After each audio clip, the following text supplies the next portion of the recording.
Прекршачни налози за скопскиот градоначалник Орце Ѓоргиевски од антикорупцијска, бидејќи се уште не ги доставил анкетните листови за имотната состојба, иако роковите се одамна пробиени. Според информациите од ДКСК, на градоначалникот поднесени му се прекршачни налози, бидејќи не ја исполнил обврската за пријавување на имот и интереси по преземањето на функцијата и покрај тоа што бил уредно известен за законските рокови. Од комисијата појаснуваат дека станува збор за прекршачна постапка, при што издадени се соодветни прекршачни налози, а во случај на непостапување или повторување на прекршокот, можни се и дополнителни санкции согласно законот.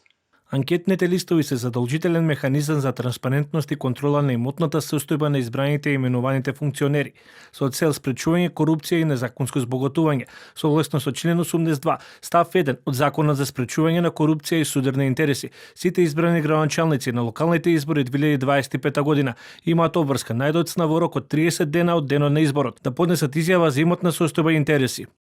Од кабинетот на Ѓоргиевски за телевизија 24 велат дека до средина на иднава недела анкетните листови ќе бидат доставени до комисијата, а се доцнело поради големиот број обврски на градоначалникот. Имотната состојба на градоначалникот на град Скопје останува непроменета од моментот кога бил советник, поради обемот на работни обврски, средби и состаноци. Досега не успел да ја достави неговата имотна состојба, во текот на следната недела ќе биде доставена. Според последните јавно достапни податоци за имотната состојба на функционерите на страната на антикорупцијската комисија стојат податоците кои Ѓоргиевски ги доставил од позиција на член на Советот на општина Кисела Вода. Тогаш во анкетниот лист на лично име пријавил 2 станови, додека на име на родителите пријавени се куќа, викенд куќа и градежно земјиште. Наведени се и 1 кредит, 3 автомобили, 2 на негово име и 1 на родителите. Од позиција на градоначалник на град Скопје, Ѓоргиевски претходно изјави дека нема промена во имотната состојба.